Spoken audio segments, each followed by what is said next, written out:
ದರ್ಶನ್ ಅವರೇ, ನಿಮ್ಮ ಅಭಿಮಾನಿಗಳ ಬಗ್ಗೆ ಮಾತನಾಡಿ. ಫ್ಯಾನ್ಸ್ ಅಶ್ಲೀಲ ಸಂದೇಶದ ಬಗ್ಗೆ ದರ್ಶನ್ ಹೇಳಿಕೆ ಕೊಡಬೇಕು ಅಂತ ಹೇಳಿ ಮಂಡ್ಯದಲ್ಲಿ ಶಾಸಕ ದರ್ಶನ್ ಪುಟ್ಟಣ್ಣಯ್ಯ ಡಿಬಾಸ್ಗೆ ಕಿವಿ ಮಾತನ್ನ ಹೇಳಿದ್ದಾರೆ. ಕಾನೂನಿಗಿಂತ ದೊಡ್ಡವರು ಯಾರೂ ಇಲ್ಲ, ತಪ್ಪು ಮಾಡಿದ್ರೆ ಶಿಕ್ಷೆಯಾಗುತ್ತೆ, ಫ್ಯಾನ್ಸ್ ಅಶ್ಲೀಲವಾಗಿ ಟ್ರೋಲ್ ಮಾಡಬಾರ್ದು ಅಂತ ಹೇಳಿ ದರ್ಶನ್ ಒಮ್ಮೆ ಹೇಳಬೇಕು, ಇಲ್ಲ ಅಂತಂದ್ರೆ ಕಾಮೆಂಟ್ ಜಿದ್ದಿಯಾಗಿ ನಡೆಯುತ್ತೆ ಅಂತ ಹೇಳಿ ದರ್ಶನ್ ಪುಟ್ಟಣ್ಣಯ್ಯ ಅವರು ಕೂಡ ಹೇಳ್ತಾ ಇದ್ದಾರೆ. ಬಹಳ ಅತ್ಯಾಪ್ತರು ಕೂಡ ಹೌದು ದರ್ಶನ್ ಪುಟ್ಟಣ್ಣಯ್ಯ ಅವರು. ದರ್ಶನ್ ಅವರ ಜೊತೆಗೆ ಒಳ್ಳೆ ಬಾಂಧವ್ಯವನ್ನ ಕೂಡ ಇಟ್ಕೊಂಡಿದ್ದಾರೆ. ಸೊ ಹಾಗಾಗಿ ಮಾಧ್ಯಮಗಳ ಮೂಲಕ ಕಿವಿ ಮಾತನ್ನ ಕೂಡ ಅವರು ಹೇಳ್ತಾ ಇದ್ದಾರೆ. ದರ್ಶನ್ ಅವರು ಒಮ್ಮೆ ರಿಯಾಕ್ಟ್ ಮಾಡಬೇಕು, ಇದು ಅತಿರೇಕಕ್ಕೆ ಹೋಗುವಂತಹ ಸಾಧ್ಯತೆಗಳು ಇದೆ, ಅದಕ್ಕೆ ಅವರು ಎಡೆ ಮಾಡಿಕೊಡ್ಬಾರ್ದು ಅಂತ ಹೇಳಿ ಕಿವಿ ಮಾತನ್ನ ಹೇಳಿದ್ದಾರೆ ದರ್ಶನ್ ಪುಟ್ಟಣ್ಣಯ್ಯ ಅವರು.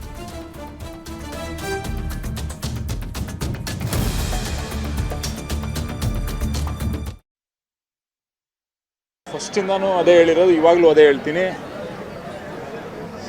ಇದರಲ್ಲಿ ನ್ಯಾಯಾಲಯದಲ್ಲಿ ಅವರು ತಪ್ಪು ಸ್ಥಾನದಲ್ಲಿದ್ದರೆ ಅವ್ರಿಗೇನು ಶಿಕ್ಷೆ ಆಗಬೇಕು ನ್ಯಾಯದ ಪ್ರಕಾರ ಆಗಲೇಬೇಕಾಗುತ್ತೆ. ಯಾರೂ ತಪ್ಪಿಸ್ಕೊಳಕ್ಕಾಗಲ್ಲ. ನಾನು ದೊಡ್ಡವನಲ್ಲ, ಅವರು ದೊಡ್ಡವರಲ್ಲ, ಯಾರೂ ದೊಡ್ಡವರಿಲ್ಲ. ಅದ್ರ ಪ್ರಕಾರ ಅಲ್ಲಿಗೆ ಬಿಟ್ಬಿಡೋದ. ಇಲ್ಲಿ ಸುಮ್ಮನೆ ಮಾತಾಡಬೇಕಷ್ಟು ಅಲ್ಲ. ಅದನ್ನೇ ಹೇಳಿದ್ದು. ಈಗ ಅದನ್ನು ನಾವಿಲ್ಲಿ ಕಾಮೆಂಟ್ ಮಾಡ್ಕೊಂಡು ಅವ್ರಿಗೆ ಬೈಕೊಂಡು ಇವ್ರು ಬೈಕೊಂಡು ಏನೂ ಆಗಲ್ಲ. ನ್ಯಾಯಾಲಯದಲ್ಲಿ ಏನಾಗುತ್ತೆ, ತೀರ್ಪೇನು ಕೊಡ್ತಾರೆ ಅದ್ರ ಪ್ರಕಾರ ನಾವುಗಳು ಎಲ್ಲರೂ ಒಬ್ಬೇ ಮಾಡಲೇಬೇಕಾಗತ್ತೆ. ಅದು ಅವ್ರಿಗೆ ಬಿಟ್ಬಿಡೋದ. ನಾವುಗಳು ಸುಮ್ಮನೆ ಟೈಮ್ ವೇಸ್ಟ್ ಯಾಕೆ ಮಾಡೋದು?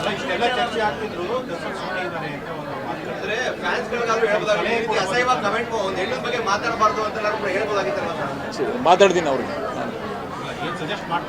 ಅದೇ ನಾನು ಅದೇ ಈಗ ಹೇಳಿದ್ದನ್ನೇ ನಾವು ಸಜೆಸ್ಟ್ ಮಾಡೋದಷ್ಟೇ. ಈಗ ಈ ಥರ ಮಾಡೋದು ಬೇಡ, ಆರಾಮಾಗಿ ಈಗ ಯಾರ್ಯಾರೋ ಹೇಳ್ತಾರೆ ಅಂದ ತಕ್ಷಣ ನಾವು ಮಾಡಿಲ್ಲ ಅಂತಂದರೆ ನಾವು ಆರಾಮಾಗಿ ಇರ್ಬೋದಲ್ಲ. ಸೊ ಅದನ್ನು ಹೇಳೋದು ಸೊ ನಮ್ಮ ಫ್ಯಾನ್ಸ್ಗಳಿಗೆ ಹೇಳ್ಬೇಕೇನೆಂದರೆ, ದರ್ಶನ್ ಅವ್ರ ಫ್ಯಾನ್ಸು ಏನು ಕಮೆಂಟ್ ಮಾಡೋದು ಬೇಡ, ಸುಮ್ಮನೆ ಇರಿ. ಯಾಕೆ ನ್ಯಾಯಾಲಯದಲ್ಲಿ ಏನು ತೀರ್ಪು ಬರುತ್ತೆ ಅದ್ರ ಪಾಡ್ಗೆ ಅದು ಆ ಪ್ರೋಸೆಸ್ ನಡೆದೇ ನಡೆಯುತ್ತೆ ಅಷ್ಟೇ.